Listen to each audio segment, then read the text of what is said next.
देखिए, चुनाव का समय है, आपके सामने सारे नेता आते हैं, अपनी अपनी बातें बताते हैं कि नहीं? आपकी बात भी कोई करता है? कोई नहीं करता। आम आदमी पार्टी के नेता करते हैं? मोदी जी आए थे? आए ही नहीं। जहां जहां जा रहे हैं उनके भाषण देख रहे हैं आप, आपकी बातें करते हैं? नहीं करते। क्या बातें करते हैं मैं बताऊं? मोदी जी कहते हैं कि केजरीवाल जी चोर हैं, कहते हैं। केजरीवाल जी कहते हैं कि मोदी जी चोर हैं। मोदी जी खुद को ईमानदार बताते हैं, केजरीवाल जी खुद को ईमानदार बताते हैं। और ये खेल है इनका, मैं ईमानदार हूं वो चोर है, मैं अच्छा हूं वो बुरा है। और इसी खेल में ये सारा चुनाव प्रचार वो खत्म करते हैं कि नहीं? लेकिन असली बात क्या है? क्या ये आपकी इश्यूज हैं आज? ये हैं आपकी समस्याएं? अरे आप तो अच्छी तरह से जानते हैं कि दोनों के दोनों ईमानदार नहीं हैं। आप तो अच्छी तरह से जानते हैं कि दोनों एक जैसे हैं। आप तो अच्छी तरह से जानते हैं कि दोनों का काम यही है कि देश का ध्यान ये इधर उधर भटकाएं ताकि असली समस्याओं की बात नहीं हो। आप अच्छी तरह से पहचानते हैं, क्योंकि आप जानते हैं कि आपकी समस्याएं क्या हैं। आप जानते हैं कि किन परिस्थितियों में आज आप जी रहे हैं। इस देश की राजधानी में, ये दुनिया से सबसे बड़ी शहरों में गिना जाता है ये शहर। इस देश की राजधानी में कैसी कैसी परेशानियों से जूझ रही है जनता, ये जनता अच्छी तरह से समझ रही है, जान रही है।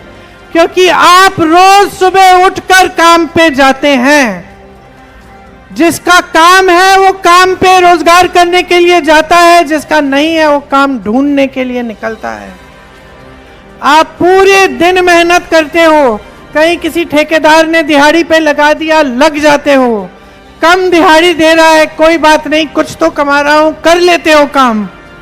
सुबह से शाम तक मेहनत करते हो, गर्मी में मेहनत करते हो, सर्दी में मेहनत करते हो। इस जहर भरी हवा के किस्से में सांस नहीं ले पाते, फिर भी मेहनत करते हो, फिर भी मेहनत करते हो। सांस नहीं आ रही है, फिर भी मेहनत करते हो। कोरोना हो रहा है, फिर भी किसी न किसी तरह से कोशिश करते हो कि कमाओगे।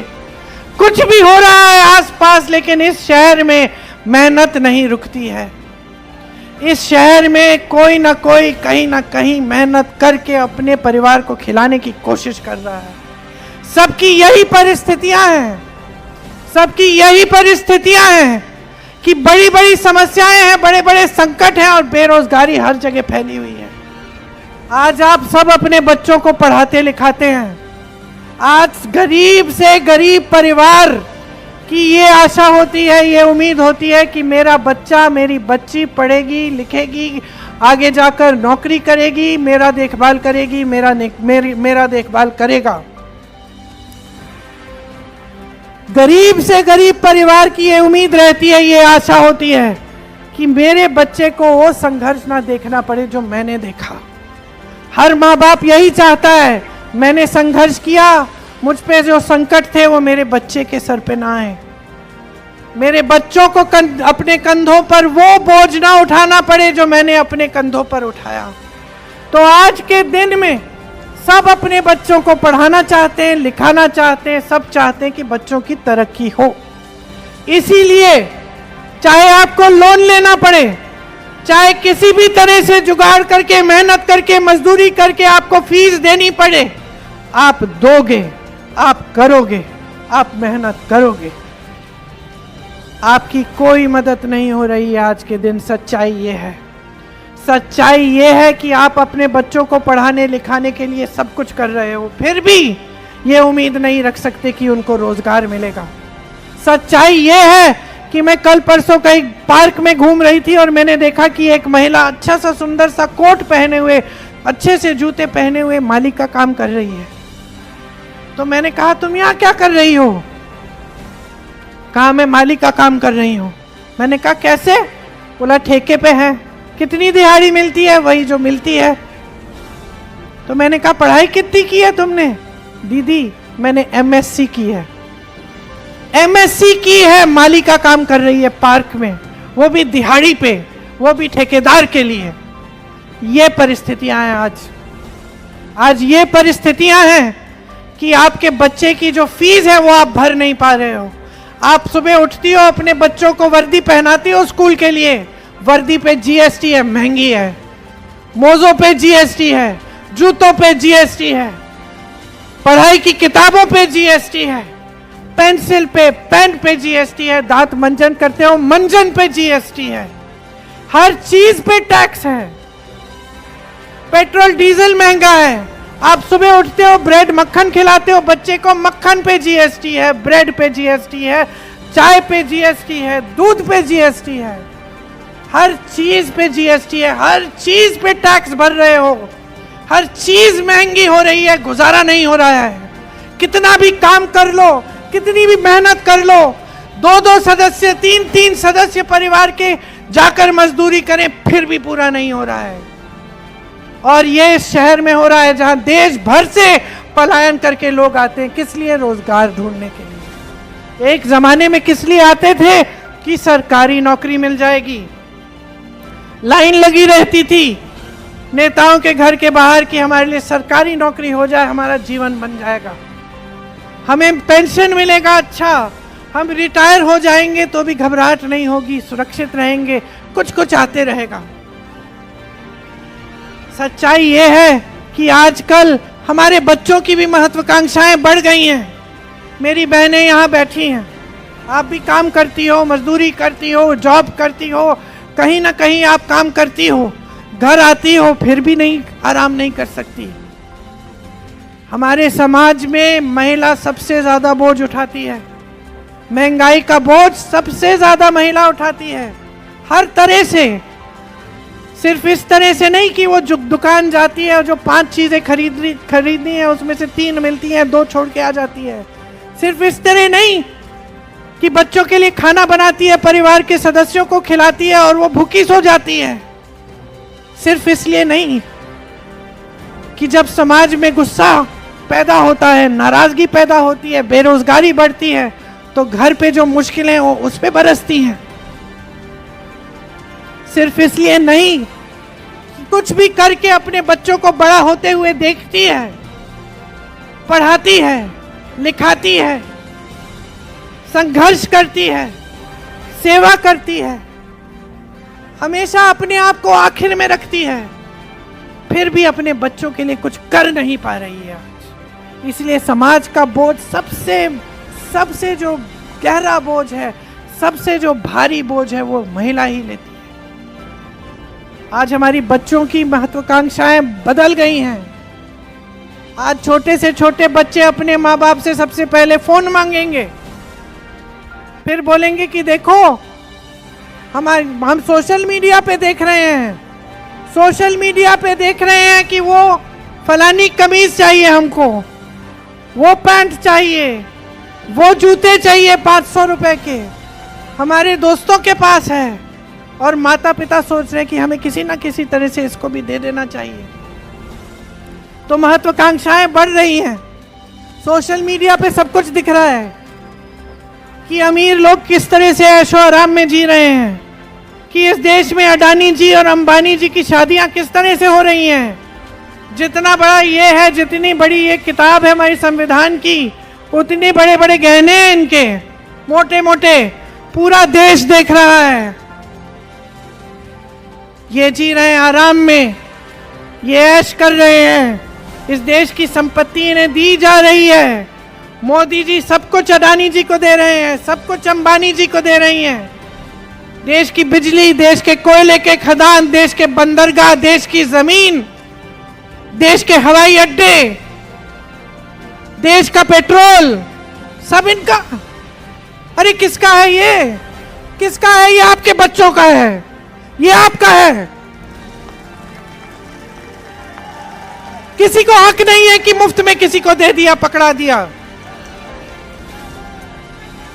किसी का हक नहीं है कि इस देश की जनता को इस तरह से अपमानित किया जाए, चाहे प्रधानमंत्री हो, मुख्यमंत्री हो, कोई भी हो। अपना कर्तव्य भूल गए हैं, ये गुलाम बन गए हैं बड़े उद्योगपतियों के। ये देश गुलामी से निकला है। इस देश के नेताओं को खड़ा होना चाहिए। इस देश के नेताओं का कर्तव्य है कि इस देश को बेचे नहीं, लेकिन इन दोनों ने इस देश को बेचा है। ईमानदारी का मुखौटा है इनका। इनके 10 सालों का राज देखो, क्या मिला है जनता को। मैं अभी जहां से आ रही हूं, मुझे बताया गया, देखो ये जो मकान है ये इंदिरा जी ने दिलवाए थे। मैंने एक बात कही वहां, ये इंदिरा जी ने दिए नहीं थे, ये इंदिरा जी ने अपना कर्तव्य समझा कि ये पैसे जनता के हैं, जनता के मकान बनेंगे इन पैसों से। इसी शहर में इंदिरा जी का आवास है, जहां आज म्यूजियम बनाए, जाके देखिए। कभी मौका मिलता है, फुर्सत मिलती है, जाके देखिए, आप चौंक जाएंगे कि देश की प्रधानमंत्री थी। और इस ऐसे, ठीक है घर अच्छा है, सही सा घर है, छोटा नहीं है, लेकिन सादगी का जीवन था, वो हर जगह दिख रहा है उस घर में। और यहां क्या राजमहल, शीश महल बन रहे हैं।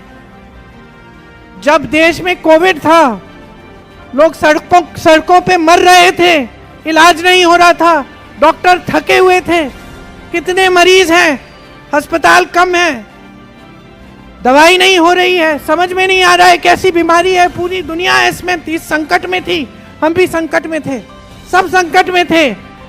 मोदी जी क्या कर रहे थे? 20,000 करोड़ रुपए के खर्चे का प्लान बना रहे थे कि पार्लियामेंट और इंडिया गेट का सुंदरीकरण होगा। 20,000 करोड़ रुपए का।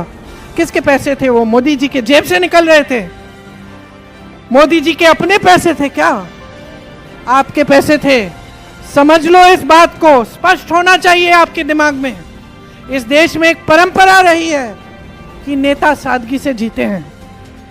आज मोदी जी केजरीवाल जी की आलोचना कर रहे हैं कि केजरीवाल जी ने शीश महल बनाया। वाह, कैसा महल बनाया अपने लिए, लाखों के दरवाजे, संगमरमर, सब कुछ अपने लिए बनाया। किसके पैसे से? वो करोड़ों का शीश महल किसके पैसों से बना है? जोर से बोलो, हमारे पैसों से बना है, केजरीवाल के जेब से नहीं गए। आप जो मीडिया में इश्तिहार देखते हैं, देखे आपने, बड़े बड़े देखे हैं अखबारों में, जो एक पन्ने का बड़ा इश्तिहार आता है ना, आप देखना 5 तारीख को जब अखबार खोलोगे ना, तो एक तरफ केजरीवाल जी दिखेंगे इतने बड़े बड़े, दूसरी तरफ मोदी जी दिखेंगे। दिखेंगे कि नहीं? आपको क्या लगता है कितने का होगा वो इश्तिहार? कितने का होगा? कुछ 1000 रुपए का? कितने का है? इमरान बताओ कितने का है? 50 की 15? अच्छा, कह रहे हैं कि बड़े बड़े अखबारों में 50 लाख, छोटे अखबारों में 5 लाख, मध्य वालों में 15 लाख। एक पन्ना। मोदी जी के इश्तिहार कहां कहां जाते हैं?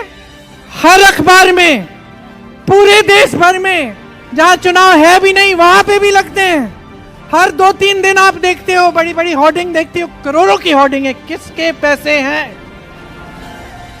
450 करोड़ रुपए केजरीवाल जी ने इश्तिहारों में, होर्डिंग्स में लगवाए हैं, अपने प्रचार में, अपना चेहरा चमकाने के लिए। किसके पैसे हैं? मोदी जी हजारों करोड़ रुपए खर्चते हैं अपने चेहरे को चमकाने में। किसके पैसे हैं? ये आपके बच्चों का भविष्य है जो वहां जा रहा है।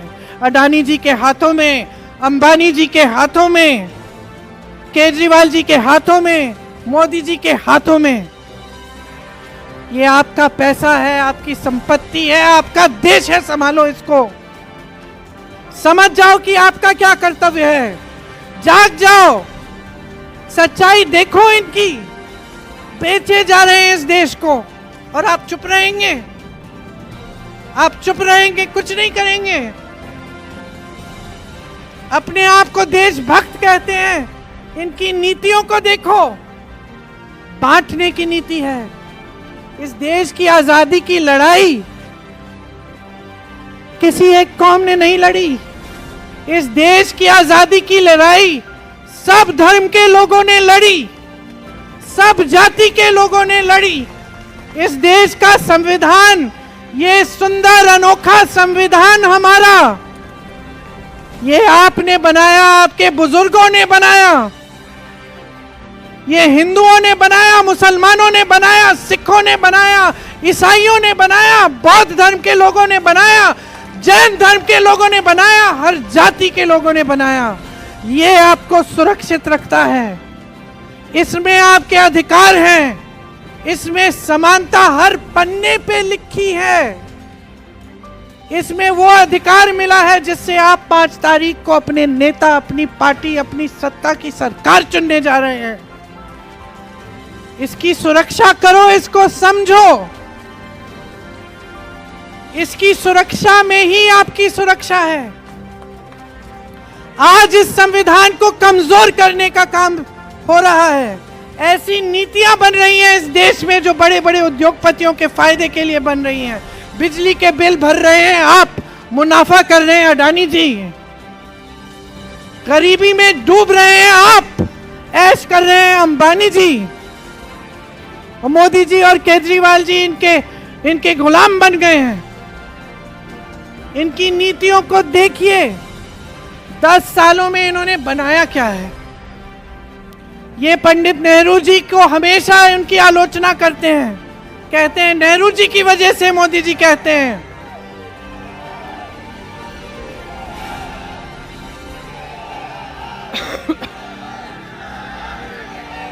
मोदी जी कहते हैं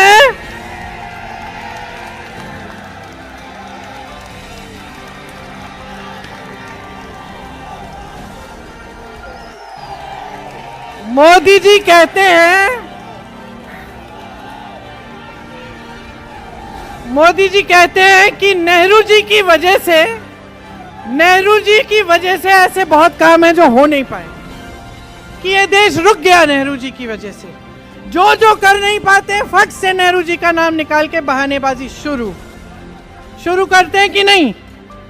और केजरीवाल जी क्या कहते हैं कि मोदी जी की वजह से काम नहीं कर सकते। ऐसे रोंदू नेता मैंने जिंदगी में नहीं देखे।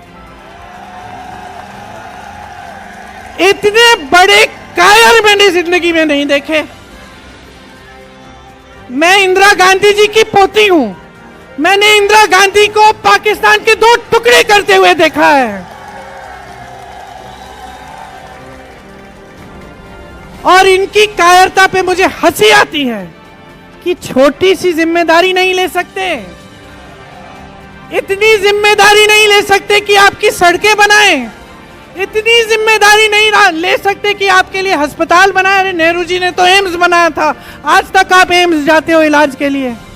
क्या बनाया इन्होंने? कौन सा आईआईटी बनाया, कौन सा आईआईएम बनाया, कौन सी पाठशालाएं बनाई?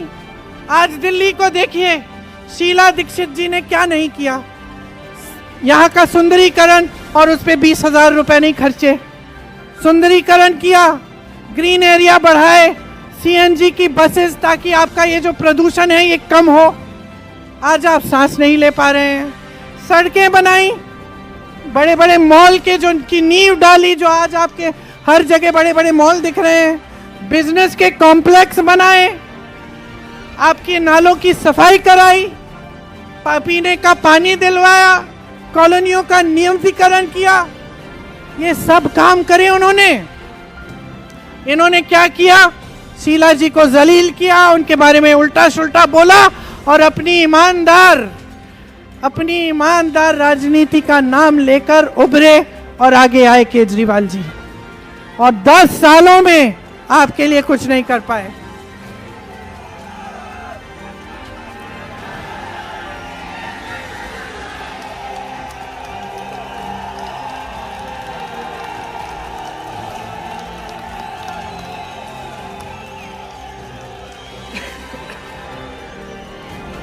काम करने वाला इंसान, याद रखिए, याद रखिए, याद रखिए कि जो इंसान काम करता है, जो सचमुच काम करता है, वो अपना ढिंडोरा नहीं पीटता। वो हर जगह जाकर ये नहीं कहता कि मैंने किया, मैंने किया, मैंने किया। मैं देख रही थी संसद में, इन्होंने मिडिल क्लास के लिए एक वो टैक्स स्लैब बदल डाला, और ऐसे ऐसे करके मोदी जी जो तालियां अपने लिए बजा रहे थे, मैं सोच रही थी कि काम आपने किया, ताली भी आप बजाएंगे? अरे ताली तो किसी और को बजाने दो। और उस पूरी बजट में, भाइयों सुनो, उस पूरी बजट में 1 घंटे के लिए वित्त मंत्री ने पढ़ी बजट, ये वो एक मुद्दा, दूसरा मुद्दा, तीसरा मुद्दा, उस पूरे 1 घंटे की बजट में महंगाई की एक बात नहीं हुई, एक बात नहीं हुई, क्योंकि ये लोग कट चुके हैं, आपसे कट चुके हैं। जहां से मैं आ रही हूं सीमापुरी में, मुझे बताया गया जब हैजा का रोग था तो राजीव गांधी, मेरे पिताजी प्रधानमंत्री थे, वो गए वहां पे पहुंचे। अरे कोरोना हुआ, देश भर में हुआ, मैंने आपको बताया, लाशें हर जगह, बताने की क्या जरूरत है। आपने देखा हर परिवार का कोई ना कोई सदस्य बीमार था या गुजर गया। मोदी जी आए अपने घर से बाहर, ये जो 8-10 किलोमीटर दूर इनका घर है, मोदी जी निकले, मोदी जी ने हालचाल पूछा। आज जिस संकट में आप हैं, कब दिखते हैं मोदी जी? इससे दुगने मंच पे दिखते हैं चुनाव के समय, और जब चुनाव नहीं होता तब कहां दिखते हैं? अमेरिका में दिखते हैं, जापान में दिखते हैं, चीन में दिखते हैं, अफ्रीका में दिखते हैं, यूरोप की बड़ी बड़ी शहरों में दिखते हैं। कभी किसी से हाथ मिला रहे हैं, कभी किसी प्रधानमंत्री से गले मिला रहे हैं, कभी किसी राष्ट्रपति से गले मिला रहे हैं, लेकिन न सीमापुरी आएंगे, न यहाँ आएंगे, न ओखला जाएंगे, न जंगपुरा जाएंगे, अपनी दिल्ली में नहीं दिखेंगे। कोई मतलब ही नहीं है, कोई मतलब ही नहीं है। आदत जो बिगाड़ दी है आपने, आदत बिगाड़ दी है भाई और बहनों। एक समय में प्रधानमंत्री किसी के घर में जाता था, डांट खा लेता था, मैंने आंखों से देखा है, मैंने आंखों से देखा है। मेरे पिताजी एक गांव में मुझको लेकर गए, अमेठी में, वहां एक महिला ने खूब कस के डांटा कि राजीव भैया आए तो हो, प्यार तो करते हैं तुमसे, लेकिन यहाँ की सड़क बनाई नहीं, और जब तक यहाँ की सड़क बनाओगे तब तक प्यार मिलेगा, वोट नहीं मिलेगा। और मेरे पिताजी ने उसी समय, मैं 10 साल की थी, मेरे पिताजी ने मुझे समझाया, मेरे पिताजी ने मुझे समझाया कि इसको कहते हैं जागरूक जनता, कि बेटी ये देश मजबूत तब तक रहेगा जब तक इसकी जनता अपना हक समझेगी कि किसी भी नेता को डांट सकती है, सवाल उठा सकती है। आज पूछिए ना सवाल मोदी जी से, पूछिए, जेल में डाल देंगे। एक इंसान पूछता है सवाल इनसे, राहुल गांधी, एक राहुल गांधी इनसे सवाल पूछता है। ये प्रधानमंत्री अपने घर से निकलते नहीं है, और वो राहुल गांधी 4000 किलोमीटर पैदल चलता है इस देश की एकता के लिए, आपके लिए। लेकिन मैं कह रही थी कि आपने आदत बिगाड़ डाली है। नेता, ये नेता जो भाजपा के नेता हैं, जो आम आदमी के नेता हैं, ये समझ रहे हैं कि जब जब चुनाव आएगा तो ध्यान भटका दो, वोट ले लो। तो एक तो हमेशा मंदिर मस्जिद की बातें करते हैं। अब मैं पूछना चाहती हूं, कितने चुनाव ऐसे निकालोगे, कितने चुनाव ऐसे निकालोगे कि लोगों को बांटकर मंदिर मस्जिद की बात करके आपको वोट मिल जाएंगे? कभी ना कभी तो जनता जागरूक बन जाएगी, आंखें खोलेगी। और इसी तरह से केजरीवाल जी, चुनाव आता है, इसको दोष, उसको दोष, मैंने किया, उसने किया, इसी में आपका ध्यान भटकाने का काम करते हैं। आपने आदत बिगाड़ी है, अब समय आ गया है आदत ठीक करो। बहनों, बच्चों की आदत बिगड़ती है, क्या करती हो?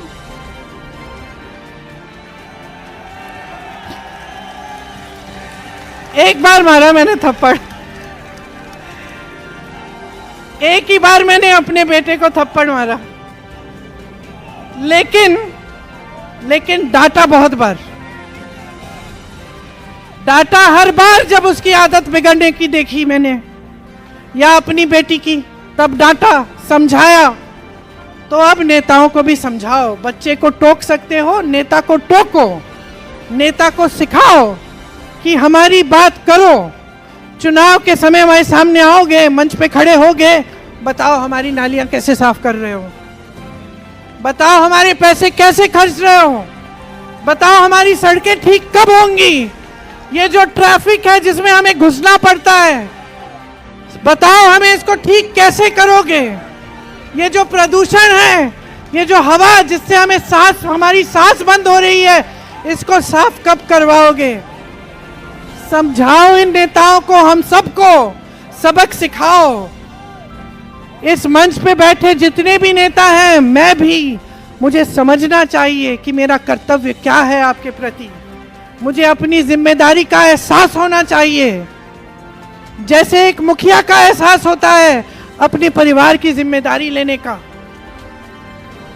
गैर जिम्मेदार मत बनने दो और जानकारी लो। अब जानकारी लो कि भाई कांग्रेस पार्टी के ये नेता हैं। आज प्रियंका ने तो भाषण अच्छा दे दिया, लेकिन बोल के क्या गई है? जानकारी लो कि ये कर्नाटक में जहां कांग्रेस की सरकार है, राजस्थान में जहां कांग्रेस की सरकार थी, तेलंगाना में जहां कांग्रेस की सरकार है, हिमाचल में जहां कांग्रेस की सरकार है, क्या वाकई जनता के पैसे वापस जनता की जेब में डाले जा रहे हैं? क्या ये सच है कि उन सरकारों में जो जनता की संपत्ति है वो जनता की स्कीमों में जा रही है? जानकारी लो। अपने रिश्तेदार हैं, दोस्त हैं वहां उन प्रदेशों में, उनसे पूछो। आप पूछोगे तो आपको पता चलेगा कि क्या क्या हो रहा है। आपको पता चलेगा कि हिमाचल में, तेलंगाना में, कर्नाटक में, झारखंड में महिलाओं को हर महीने कुछ ना कुछ दिया जा रहा है, पैसे दिए जा रहे हैं।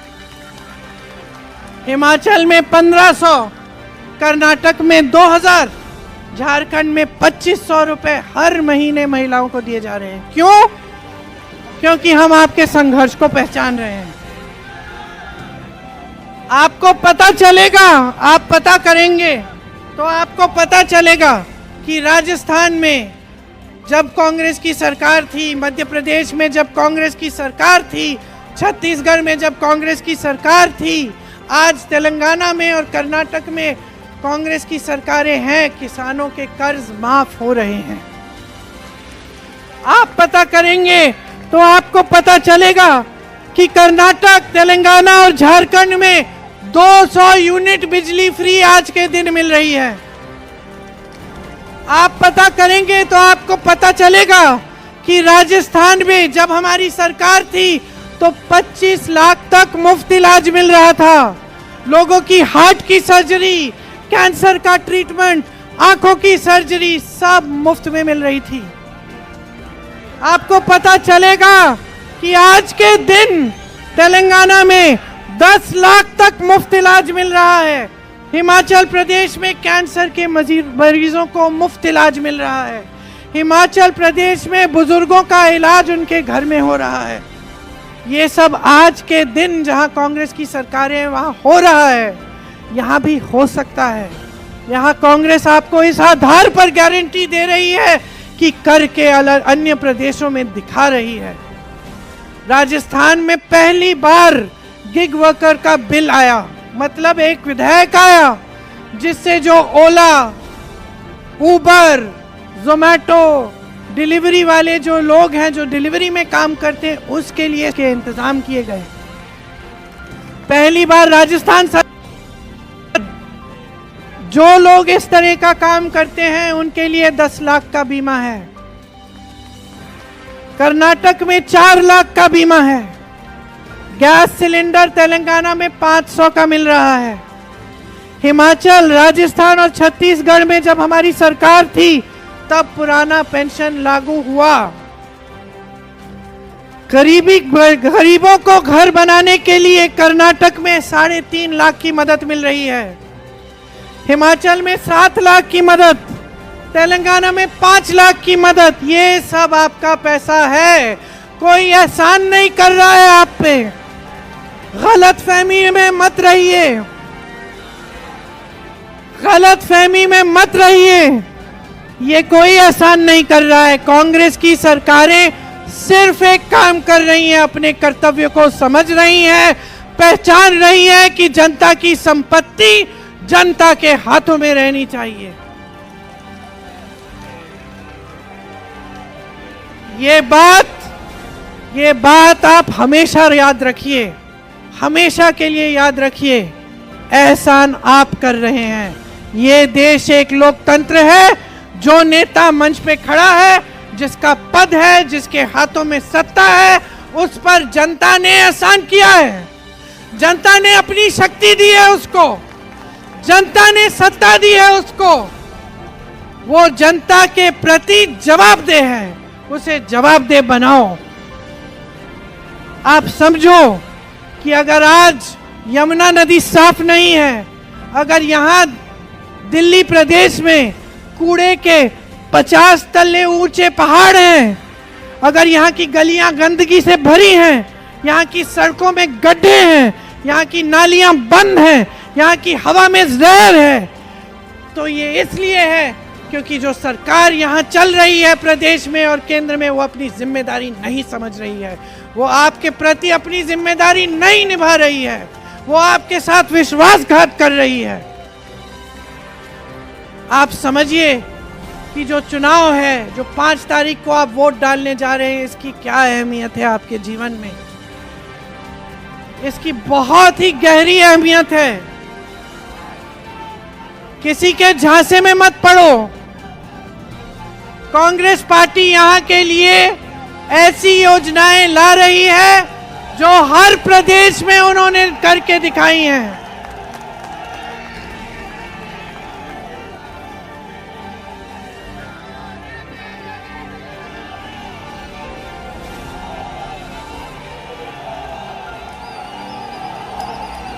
ले आओ एक बार कांग्रेस की सरकार,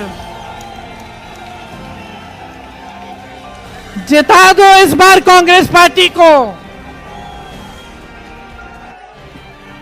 जो आपके हक के लिए लड़ते हैं उनको आगे लाओ, जो आपके हक को कमजोर करते हैं उनको पीछे ढकेलो, उनको सबक सिखाओ। जो कांग्रेस की योजनाएं हैं वो आपके लिए बनती हैं, कांग्रेस की नीतियां आपके लिए बनती हैं। प्यारी दीदी योजना, जिसके तहत 2500 रुपए महिलाओं को हर महीने मिलेंगे। जीवन रक्षा योजना, जिससे 25 लाख तक मुफ्त इलाज यहां दिल्ली में आपको मिलेगा। युवा उड़ान योजना, जिससे आपको अप्रेंटिसशिप मिलेगी। युवाओं को 8,500 रुपए हर महीने 1 साल के लिए मिलेंगे, जब तक वो अपने पैरों पे ना खड़ा हो जाए। फ्री बिजली की योजना मिलेगी, 300 यूनिट मुफ्त मिलेंगे। महंगाई से मुक्ति की योजना, जिससे 500 में आपको सिलेंडर मिलेगा, फ्री राशन का किट मिलेगा। कांग्रेस को जिताओ, हमारे उम्मीदवार को जिताओ। आइए आगे आइए, हाजी साहब को जिताइए, कांग्रेस की सरकार लाइए। एक ऐसी सरकार जिस पे आपको गर्व हो, जो इस प्यारी शहर को, जो आपकी प्यारी शहर है, जो आपकी अमानत है, उसको एक बार फिर बुलंद बनाएं, इस देश का गर्व बनाएं। जय हिंद। एक बार मेरे साथ बोलो, जय हिंद, जय हिंद, जय हिंद। धन्यवाद।